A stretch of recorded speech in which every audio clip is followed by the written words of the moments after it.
My name is Shayla. I'm 31, and I live in a town most people pass through without even realizing it's there. I used to think that was symbolic of my life, quiet, tucked away, unremarkable in the best and safest way. But lately, it feels like the quiet has swallowed me whole. I'm sitting on the edge of a twin bed in what used to be our bedroom, staring at the dresser drawer he left half open. His navy duffel is gone. Just like him. I never imagined telling this story, let alone confessing it out loud. But I need to get it out of me. I need someone to know that I didn't just drive him away. He chose to leave. And the part that's been gnawing at me? I don't even know if I care anymore.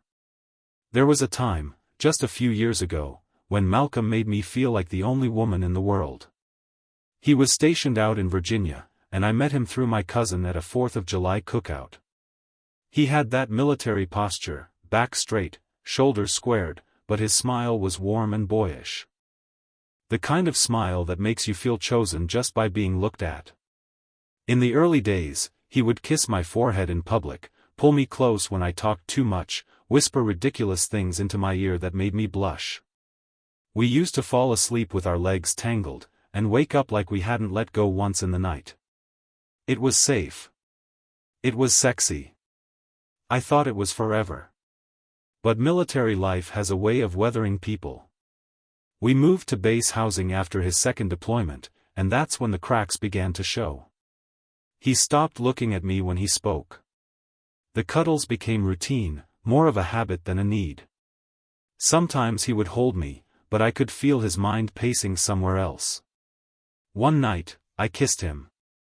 Slow, deliberate, needing to feel connected. And he kissed me back, but only halfway. It was the kind of kiss you give out of obligation, like a goodbye at the airport. It broke something in me. I started bringing up the idea of starting a family. I had this growing ache inside me, a need to nurture something, someone.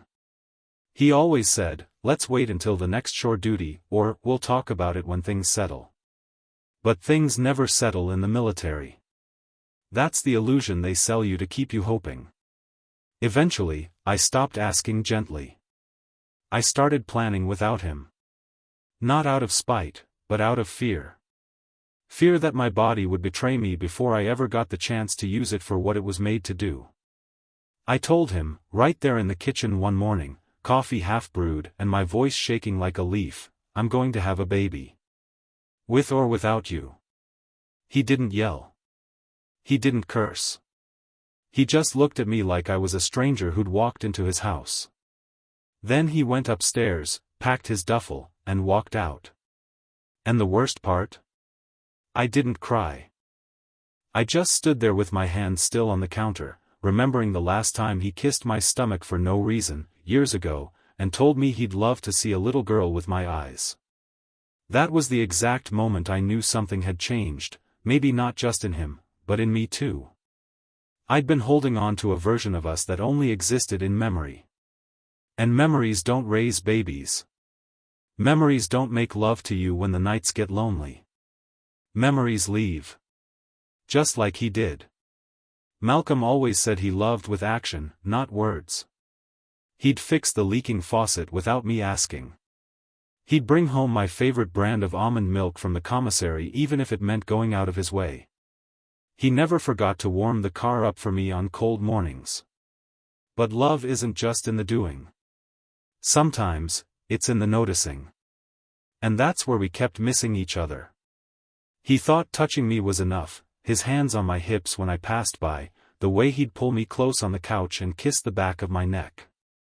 But I needed more than that. I needed to be asked how I was doing. I needed him to stay in the room when I was crying, not walk away like he didn't know what to say. I needed to feel held when I wasn't naked. He didn't understand that. Or maybe he did, and didn't know how to give it. I remember one night in particular, it was just before he left for a short deployment. I had made us dinner, tried a new recipe I found online. Pasta with shrimp and cream sauce, the kind he always ordered when we went out. I even lit candles, which felt embarrassingly formal, but I just wanted it to feel like something. He walked in, kissed me lightly on the lips, and said, "Smells good, babe," before disappearing into the bathroom. I waited at the table, my heart already bruising from the quiet. When he finally came out, he had that energy, tight, coiled, like he was halfway gone already. We ate mostly in silence, and when I asked him how he was feeling about the upcoming trip, he just shrugged and said, same old, same old." That was always his answer. Like nothing ever touched him. Like I was the only one who ever felt too much. Later that night, he reached for me in bed. It was instinctual, urgent. His hand slid up my thigh, and I froze. I tried to hide it, but my body tensed, and he noticed. "What's wrong?" he whispered. I stared at the ceiling, tears already pooling behind my eyes. I need to talk. I need to feel like we're connected, not just doing this." He pulled back like I slapped him. Rolled over. "You always do this," he muttered. "Make me feel like everything I give you isn't enough." I wanted to scream. But instead, I whispered, "It's not about what you give me. It's about what you don't see." He didn't answer. I heard the soft hitch of his breath. I knew he was hurt. But I was tired of being the only one trying to translate my needs into a language he understood. Malcolm grew up in a quiet family, his dad a career Navy man too, stern and steady. His mom kept her emotions folded like laundry, tidy and tucked away. I don't think he ever saw his parents hug, much less cry. Meanwhile, I came from a home that yelled when it hurt and laughed too loud and hugged like we were clinging to life. So we met in the middle for a while. But over time, that middle ground started to feel more like his ground. I wanted a child not just to love, but to be loved in a way that felt whole. I was starving for it. And maybe that hunger made me reckless. Maybe it made him retreat. But even then, even in the silence of that night with our backs to each other, I still hoped he'd roll over and wrap his arms around me. Not out of habit. But because he saw me. He never did. It crept in slowly. Not a fight. Not a betrayal. Just a steady erosion. I started to feel like I had to rehearse my reactions, like I was an actress playing loving girlfriend in a play only he still believed in.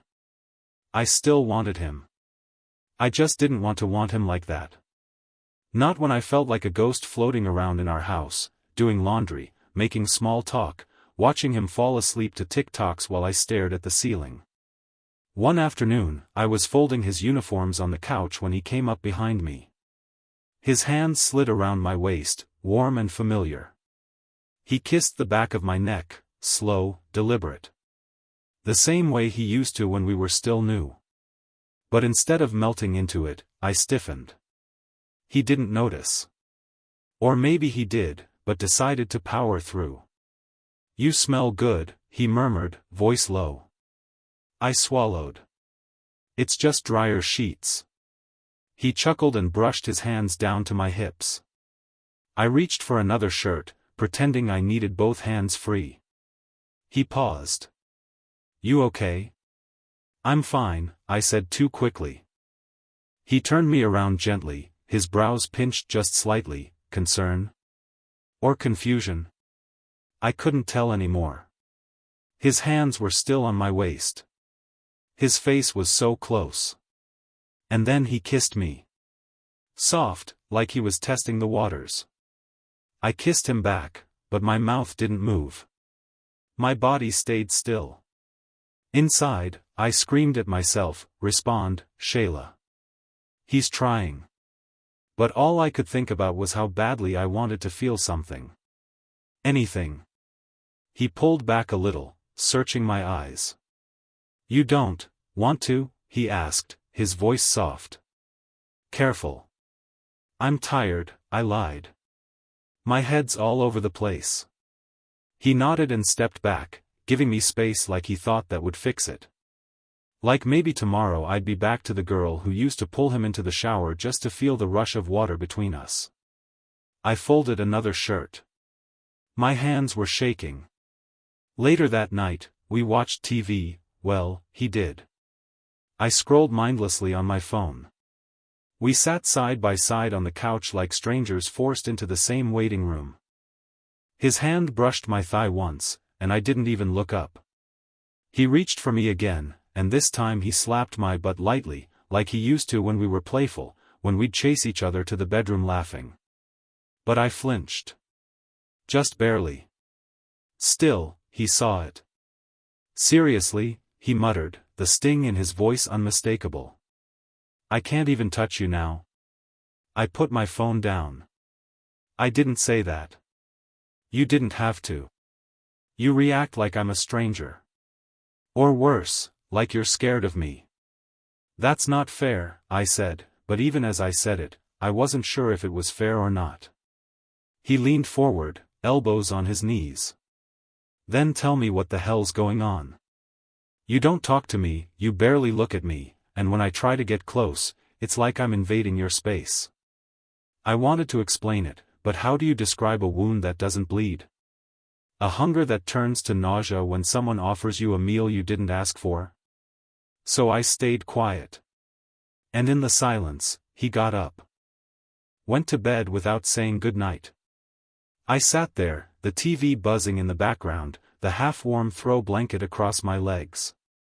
And I asked myself the same question I'd been asking for weeks: why does everything have to turn into sex? It happened over takeout. Not a special night. Not a dramatic scene. Just two people sitting at a wobbly kitchen table under yellowed base housing light, chewing through another quiet dinner like the food might somehow fill the space growing between them. Malcolm had picked up Chinese from the spot just off base. He remembered my order: sesame tofu with extra broccoli. He still knew how to do that. I still tried to feel grateful. He popped open a beer, leaned back in his chair, and said, I was thinking after this next deployment, maybe we could take that trip to Colorado. You always said you wanted to see the mountains. I looked up, chopsticks paused mid-air. Colorado? Yeah. He shrugged. Fresh air. Get out of here for a while. Might help. Help what? I asked. His brow furrowed. Help us. Help you feel more like yourself again. I set my food down. So I'm the problem now? That's not what I'm sorry if my depression's inconvenient for your travel plans. He blinked. Jesus, Shayla. That's not fair. Neither is feeling like a roommate who sometimes gets groped like an afterthought. He froze, chopsticks in midair. Okay.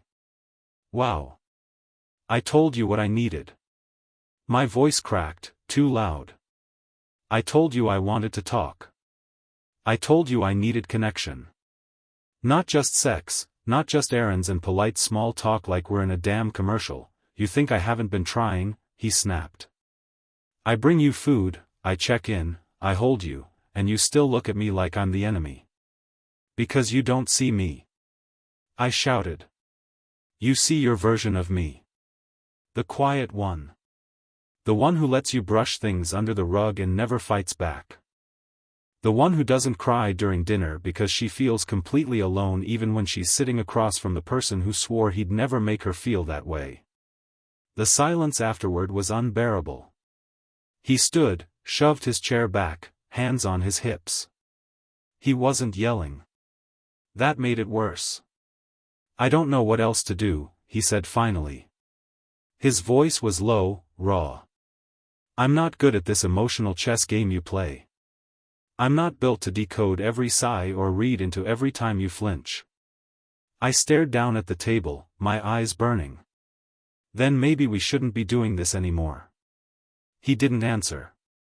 He just walked out of the kitchen. And the minute he was gone, it hit me. The guilt.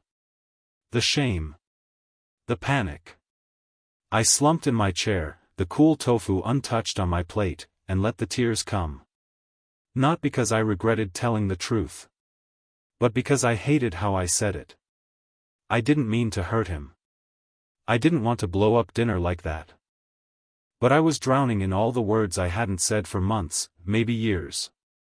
And when they finally came out, they were sharp, messy, poisoned by all the times I kept quiet before. I pressed the heel of my hand to my chest. I felt like I couldn't breathe. This wasn't the woman I wanted to be. This wasn't the relationship I wanted to save. And in the back of my mind, like an echo I couldn't silence, I heard myself again, standing in that same kitchen weeks ago, saying the words that would finally shatter us: I'm going to have a baby. With or without you. God, what had I done? The days blurred. The base felt quieter than usual, even though nothing had really changed outside. But inside our unit, everything felt cold. We still shared the same bed. But we stayed on our own sides. He didn't reach for me, and I didn't try to close the space between us. That silence we once filled with late-night jokes and lazy Sunday kisses now echoed with all the words we were too afraid to say. Malcolm stopped making coffee for both of us. He still brewed his cup each morning, still padded into the kitchen in those old navy blue sweatpants. But my mug stayed dry. I pretended not to notice. He still fed the dog, took out the trash, kept our lives technically functional. But he didn't ask how I was. He didn't ask anything at all. One afternoon, I passed by the bathroom and saw him standing at the sink, staring into the mirror. He wasn't shaving, wasn't brushing his teeth. Just standing there. Hands braced on the counter. Shoulders tight. Eyes red. It broke me a little. He wasn't the villain in this story. He never was. He was just a man who didn't know how to fight for something invisible. And maybe I didn't know how to explain it in a way that didn't sound like blame. I missed him.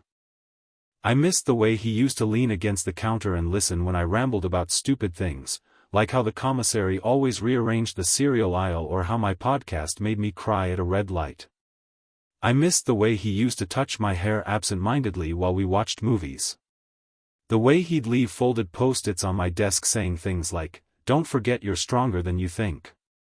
I missed the idea of us. But I didn't know how to reach for him again without reopening the wound. One night, I heard the front door open and close quietly. I peeked through the window and saw him walking alone toward the docks. It was just past sunset, sky smeared in bruised purples and fading gold. He looked smaller out there, like the weight of everything had finally bent him. That night, I sat in our bedroom, knees pulled to my chest, scrolling through old photos. Us at the beach. Him laughing, shirt half-soaked, hair windblown. My hand on his cheek in one of them, so casual, so natural. When had I stopped touching him like that? A baby was what I wanted. But love was what I needed. And I had no idea anymore if I'd chased one at the expense of the other. I heard the front door open again. He walked past the room without a word. I almost called his name. I didn't. The weight of my own silence crushed me. I wanted to fix it. I wanted to say, "I still love you." I just forgot how to show it. But I didn't know if he'd believe me. Or if I deserved that chance. Lying in bed that night, staring at the ceiling, I finally whispered it to myself, "I don't want to lose him." And then, right after, like it hurt to admit, "But I don't know how to find him again." That was the choice sitting in front of me like an unopened letter: try again. Risk more heartbreak. Or walk away. Call it what it was. Except that maybe love had a shelf life. By morning, I would have to decide. I woke up to the sound of boxes being dragged across the floor. Cardboard scraping tile. Tape snapping. Drawers opening and shutting like punctuation marks to a goodbye he hadn't said yet. I didn't even sit up. I just lay there, frozen, while the clock read 6:08 a.m. and my chest ached in that old, familiar way, the ache that comes before heartbreak finishes breaking. Malcolm didn't slam anything. He never raised his voice. That was the worst part. It wasn't anger. It was detachment. Quiet, practiced, resigned.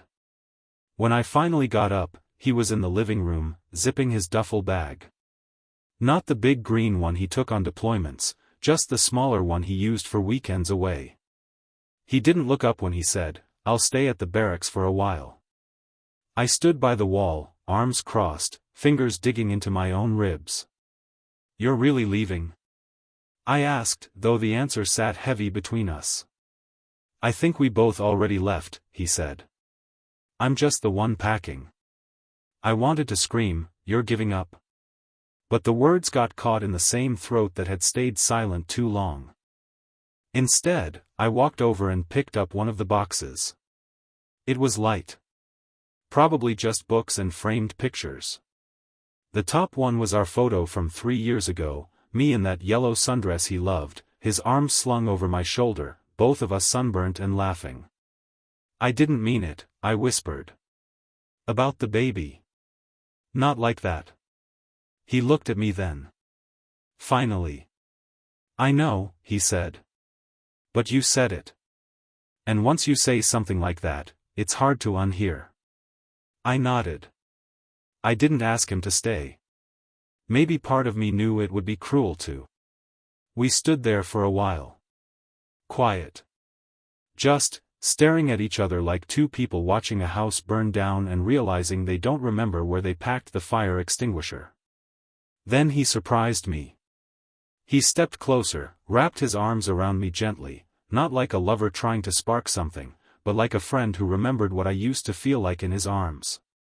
I melted into him, tears soaking into the collar of his shirt.